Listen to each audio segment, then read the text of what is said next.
And welcome back to Coast. I'm George Norrie with Tom Carey and Don Schmidt. Next hour, we'll pick up on that nurse story that we were talking about, who came out of the hospital and talked to the mortician, Glenn Dennis, about what he saw. Tom and Don, we've got Arthur on the line, and before we bring him in, let's have you explain to us who he is and what happened. Well, the important point we need to emphasize is that what Arthur is ready to describe happened the day after the famous weather balloon press conference at Fort Worth. This was the afternoon, whereas that very morning, all the banner headlines explaining this all away is nothing more than a weather balloon. So everything had quieted down. Everything had returned to normal. General Ramey essentially chastised, those idiots over at Roswell, albeit in charge of the atomic bomb. They couldn't tell the difference between a weather balloon and something truly. And he had all those things spread out all over the place, right? In his office, in front of his desk, correct.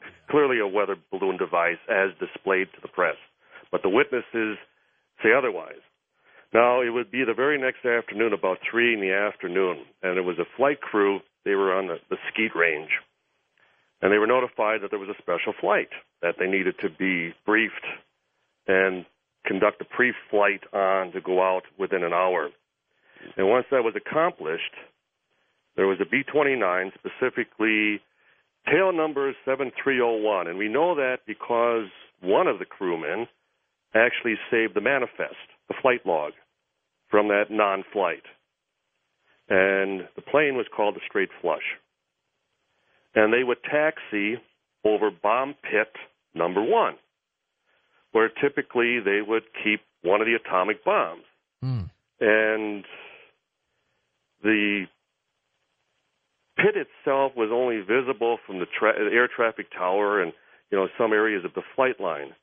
But waiting as they approached was a sealed, unmarked, rectangular wooden crate, and it was under heavy guard. In fact, there were 6 guards. And they would taxi over the pit. The crate would be loaded into the bomb bay. The guards would accompany the crate.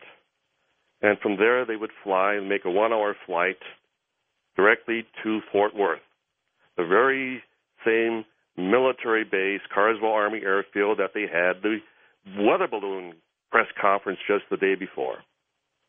And it was a bombardier on that flight by the name of Felix Martucci.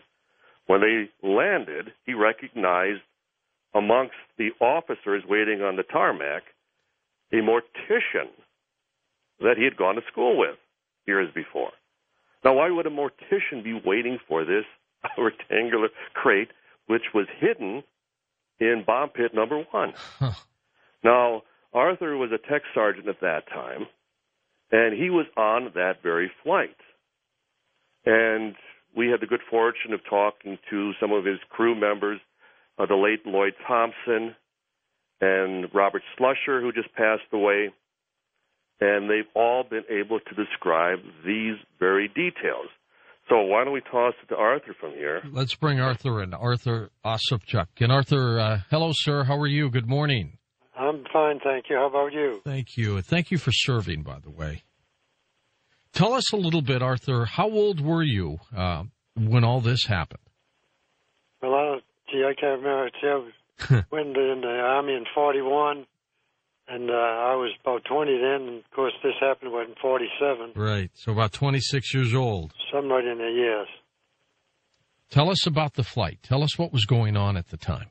Well, what happened, like you said, we was at a ski range, and then all of a sudden Captain Ewing told us to come with him, and we had to go to the flight line, and we thought we had to make a flight test on a B-29. We put on a flight gear, and instead of a pre-flight, we was taken to the pit where we load up atomic bombs, and the plane was a B-29 straight flush. Mm-hmm. It was over the pit. The personnel over the pit, the MPs, kept us away and not to get near the B-29 while they were loading. And this kind of shocked us because we had top secrets. As far as you would go, we load up the bombs, and, of course, in the fight, we fused it and everything else. Yeah, that was unusual. You were always close by that plane, weren't you? Yes. And anyway, then after it was all done, they had the bomb bay doors closed, and then they told us we could get on board, and then we took off, and of course we went to Fort Worth. We didn't even know we was going to Fort Worth. And we stayed, of course, at low level. And, of course, then when he landed, we knew he was at Fort Worth. And to our surprise, they told us not to get off that aircraft. What did you think, Arthur, was aboard that plane? Well, it was shock to us because, of course, that incident happened at Flying Saucers, and there was rumors there was a flying saucer and everything else happened around then. And they, of course, they said there was bodies at the hospitals, and the nurse passed out, and they were looking for undertaker boxes for chow. And of course, we couldn't believe anything. But I can recall this. They called one time. They called us all this incident happened. They called all the flight crews at headquarters at a meeting. They said there was no such thing as flying saucers. The ones that did, they were braggers, or they were off their rockers, and we'd probably be psychoanalyzed. They told us all this stuff at the time. So they're trying to get you all to back off anything that you might have been hearing at the time. Yes, that's correct. But anyway, when we was coming back, I noticed it was Martucci, one of them on the crew. Exactly, I don't know who it was. He said, we made history. I don't know, it was a pilot, one of the crew members says, we got to keep our mouth shut. We won't talk about it anymore. We cannot even tell our wives about this, because if we did, we'd be sent to Fort Worth for the rest of our lives. And I kept quiet about this, which was so surprising, until after quite a few years later, I went to a convention, 8th Air Force convention banquet, and I was at my table, and someone come in my ear and whispered in my ear, and I was kind of surprised and said, Ozzy, you definitely took bodies to Fort Worth, Texas. And he took off, and I don't know who the heck he was. And how he knew this information, we were supposed to keep our mouth shut about all this information. Absolutely. Okay, and at what point, Arthur, did you ever see what was inside the crate? No, they wouldn't allow us in there. Now, how big was the crate? Try to describe the size for us. Well, what happened, they sealed everything off. They even hid the crate from us. Okay. Because we was a flight crew, and that's why we were so shocked. Why was it so top secret? The plane back there, the cargo area for that plane, could carry something how big in terms of dimension size? I can't remember the size of the bomb. Well, the atomic bomb was pretty good size. They had two bomb bays, and I'm pretty sure it was on the front bomb bay. They loaded on, and the atomic bomb was a pretty good sized bomb, and it had to be a pretty good sized box or crate, whatever it was on there. I didn't ever see it because it was roped off. They didn't even want to see us. We were so surprised and shocked. Why not? I mean, was the bay back there? Could it fit a car, for example? An automobile? Yeah. Would that fit back there? No, not in that bomb bay. Bomb bay wasn't that big. Okay, so something smaller. So maybe not a craft, but maybe there could have been possibly bodies in the box. Yes, that's what we believed. We were just told by rumors, and you know how rumors fly. I just wondered how they kept the bodies from spoiling. They must have used dry ice or something. We thought all that information. So when you landed in Fort Worth, you're told what? Stay on the plane.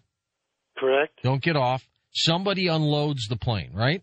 Yeah, they had a crew that unloaded, yes. Were you able to look out the windows, or could you see anything as they were carting this box away? No, we was in blisters, too. I don't know if the pilot or co-pilot could see, but we was in the blisters in the back, and all right. They had it covered up. They removed it, we didn't see nothing. And at what point, Arthur, that after they unloaded it, did they have you fly out again? Just as soon as they had unloaded it, we took off. So they didn't even let you stay? No. We flew off immediately. Okay. As you fly out, you're with your crew members. How many on the plane at the time? Do you remember? Well, we got a bombardier and a navigator, pilot and co-pilot.